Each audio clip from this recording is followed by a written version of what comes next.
So, last year যখন Asus তাদের প্রথম Zenbook Duo সিরিজে ডুয়েল ডিসপ্লেওয়ালা ল্যাপটপ রিলিজ করে আই ওয়াজ রিয়েলি এক্সাইটেড, কারণ সেই ফর্ম ফ্যাক্টরটা একদমই নতুন ছিল অ্যান্ড আমার one of the favourite form factor ছিল সেটা। এবং লাস্ট ইয়ারের যেই Zenbook Duo ছিল সেটাতে মাইনর কিছু ইমপ্রুভমেন্টসের দরকার ছিল। সো Asus সেই ইমপ্রুভমেন্টসগুলো করে নিউ হার্ডওয়্যার দিয়ে 2021 এডিশন নিয়ে এসছে Asus Zenbook Duo। সো আমার হাতে এখন এই ল্যাপটপটি আছে এবং গত কয়েকদিন ধরে এই ল্যাপটপটি আমি ইউজ করছি। যদিও এটা খুব অল্প ইউজার এক্সপিরিয়েন্স আমি বলবো, আমি খুব ইনডেপথ আলোচনায় যাব না, বাট যে কয়েকদিন ছিল এটা মোর দেন এনাফ আপনাদের বাইং ডিসিশনে হেল্প করার জন্য। সো আমার এক্সপিরিয়েন্স আপনাদেরকে শেয়ার করব এবং লাস্ট ইয়ারের Zenbook Duo থেকে এটাতে কী কী ইমপ্রুভমেন্টস আছে সেটা আপনাদেরকে জানাবো। সো শুরুতেই আমরা এই ল্যাপটপের স্পেসিফিকেশনের একটা ওভারভিউ দিয়ে দিই so that you get an idea. So এটা 14 ইঞ্চের একটি ল্যাপটপ, ডুয়েল ডিসপ্লে আছে, দুটোই হচ্ছে full HD plus touch panel. এটাতে ইন্টেলের 11 জেনারেশনের প্রসেসর আছে, Core i5 এবং Core i7 দুইটা ভ্যারিয়েন্ট, এবং এটাতে ইন্টেল আইরিশ Xe গ্রাফিক্স আছে উইথ 8GB LPDDR4X র্যাম এবং 512GB PCIe Gen 3 NVMe SSD। So প্রাইসের একটা আইডিয়া দিয়ে দিই, আমার হাতে হচ্ছে বেস ভেরিয়েন্ট আছে, বেস ভেরিয়েন্ট হচ্ছে Core i5 11 জেনারেশনের, এবং এই বেস ভেরিয়েন্টের প্রাইস হচ্ছে বাংলাদেশে 1,30,000 টাকা, this is the starting price. আর যে হাইয়েস্ট ভেরিয়েন্ট আছে সেটা হচ্ছে 1,52,000 সামথিং। সো আমি প্রাইসটা ডিসক্রিপশনে দিয়ে দিব, আপনারা দেখে নিতে পারেন। নাও যেরকমটা বলছিলাম লাস্ট ইয়ারের যে Zenbook Duo ছিল সেটাতে মাইনর কিছু ইমপ্রুভমেন্টসের দরকার ছিল। লাইক সেকেন্ডারি যে ডিসপ্লেটা সেটা ছিল একটু ফ্ল্যাট, যার ফলে ভিজিবিলিটিতে একটু ইস্যু হতো, বাট এবার সেটা ফিক্স করে দেওয়া হয়েছে এবং ডিসপ্লেটাকে হালকা একটু টিল্ট করে উপরের দিকে উঠিয়ে দেওয়া হয়েছে, যার ফলে ভিজিবিলিটিটা ভালো হয়।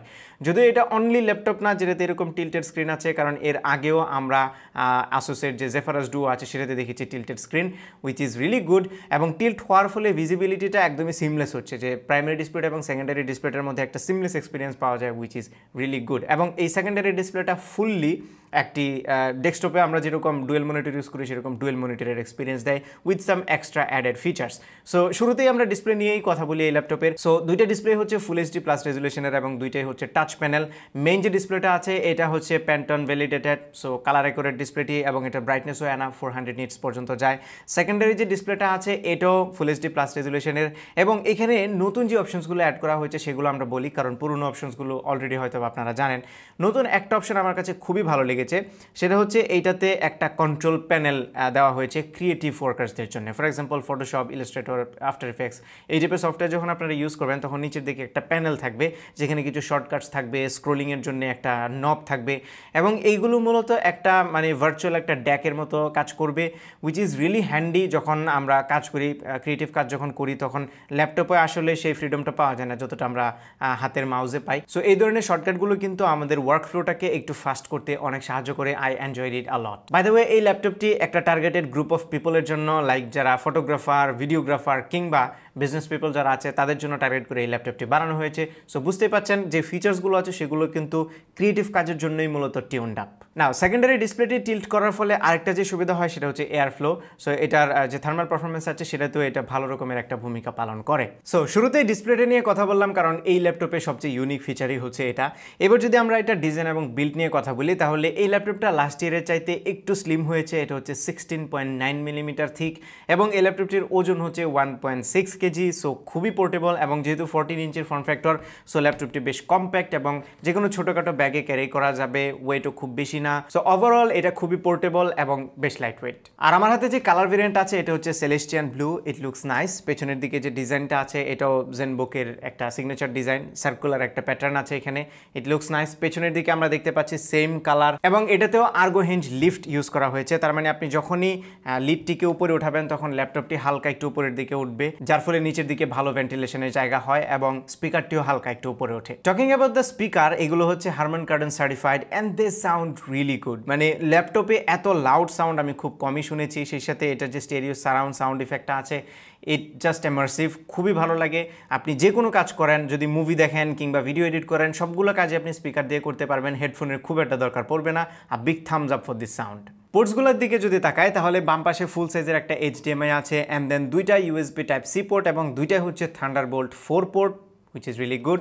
আর ডান পাশে একটা ফুল সাইজের USB আছে, এটা হচ্ছে USB 3.1 Gen 1 এবং 3.5 মিলিমিটার একটি কম্বো অডিও জ্যাক আছে, পাশাপাশি একটি SD কার্ড রিডার আছে এবং দুইটা এলইডি ইন্ডিকেটর আছে।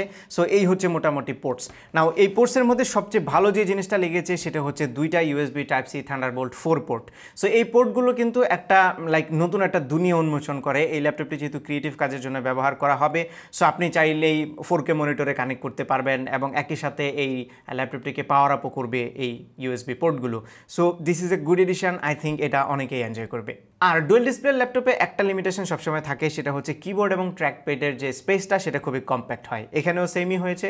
সো টাইপ করার সময় হ্যান্ড রেস্টটা খুব ভালো হয় না, পালমটা যেখানে রেস্ট হয় এখানে কিছুটা ভোগান্তি আপনাকে পোহাতে হবে টাইপিংয়ের সময়। আর ট্র্যাকপ্যাডটাও খুবই ছোট, সো এটা ইউজ করে খুব একটা মজা পাবেন না। তবে মাইক্রোসফটের যে প্রিসিশন ড্রাইভার আছে যার ফলে সব ধরনের জেস্টার এটাতে এনজয় করতে পারবেন। বাটনগুলো ক্লিকি, খুবই রেসপন্সিভ এবং ট্র্যাকপ্যাডের কোয়ালিটি একদমই ফার্স্ট ক্লাস, বাট জাস্ট স্পেসটা একটু কম। আর কিবোর্ডের কথা বললে এই কিবোর্ডটা হচ্ছে ব্যাকলিট কিবোর্ড এবং আগের মতোই এটার কোয়ালিটিতেও তেমন মেজর কোনো ইমপ্রুভমেন্টস আমি দেখছি না। আগেও ভালো ছিল, এখনও ভালো আছে, ট্রাভেল ডিস্টেন্স মোটামুটি আছে, ট্যাকটাইল একটা ফিডব্যাক আছে এবং ব্যাকলাইটটাও পর্যাপ্ত পরিমাণে ব্রাইট। সো কিবোর্ড নিয়ে কমপ্লেন শুধু একটাই যে স্পেস কম, otherwise it's a good keyboard. Now when it comes to performance, এই ল্যাপটপটা দুইটা ভেরিয়েন্ট আসে, যেরকমটা শুরুতেই বলছিলাম। একটা হচ্ছে কোরাই 5, এটা হচ্ছে 1135G7 ভেরিয়েন্ট, আর একটা হচ্ছে কোরাই 7 যেটা 1165G7।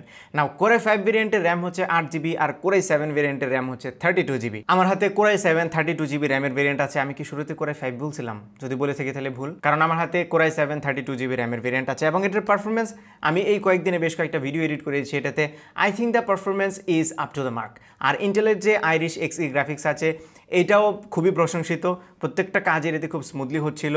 লাইক আমি মোটামুটি 1080 ফুটেজ খুবই স্মুথলি এডিট করতে পারছিলাম উইদাউট এনি ফ্রেম ড্রপ। আমি একদম ফুল রেজলিউশনে দিয়ে প্লেব্যাক করতে পারছিলাম। এটা যদিও আমার ক্যাননের ফুটেজ। নাও একটু হাই এন্ডের ফুটেজ যদি আপনি এডিট করতে চান তাহলে হয়তো বা ফুল রেজে প্লে করতে পারবেন না, হাফ কিংবা 1/4 দিয়ে প্লে করতে হবে। বাট এই ল্যাপটপটির যে পারপাস, লাইক ক্রিয়েটিভ যে কাজগুলো যেমন ভিডিও এডিটিং বলেন, ফটো এডিটিং বলেন এবং ফটো ম্যানিপুলেশন বলেন, লাইক অ্যাডোবি লাইটরুম কিংবা অ্যাডোবি ফটোশপ, ইলাস্ট্রেটর, এই টাইপের সফটওয়্যারগুলো একদমই স্মুথলি রান হবে উইদাউট এনি ইস্যু। নাও এই ল্যাপটপটি যেহেতু খুব অল্প সময় আমার হাতে ছিল, সো আমি খুব ইনডেপথ পারফরমেন্স টেস্ট করতে পারিনি বা ইনডেপথ কোনো বেঞ্চমার্কও আমি করিনি। জাস্ট আমি আমার দৈনন্দিন যে কাজগুলো আছে সেগুলো করে একটা এক্সপিরিয়েন্স নেওয়ার চেষ্টা করেছি, so that I can share it with you যে আমার ডে টু ডে পারফরমেন্সে এটা কেমন ব্যাকআপ দিয়েছে। ফাইনালি যদি ব্যাটারি ব্যাকআপ নিয়ে কথা বলি তাহলে আসুস ক্লেম করছে এটাতে 17 ঘন্টা ব্যাটারি ব্যাকআপ পাওয়া পসিবল। আই ডোন্ট থিঙ্ক আমরা ডে টু ডে কাজ যেগুলো করবো এগুলোতে 17 ঘন্টা পসিবল। সো আপনি যদি ব্রাউজিং করেন তারপরও অ্যারাউন্ড 14 to 15 আওয়ার্সের মতো ব্যাকআপ এক্সপেক্ট করতে পারেন এবং সেকেন্ডারি ডিসপ্লেটা কিন্তু অফ করা যায়। সো যখন দরকার পড়বে না তখন যদি অফ করে ইউজ করেন তাহলে এখানে একটা ব্যাটারি সেভ হবে।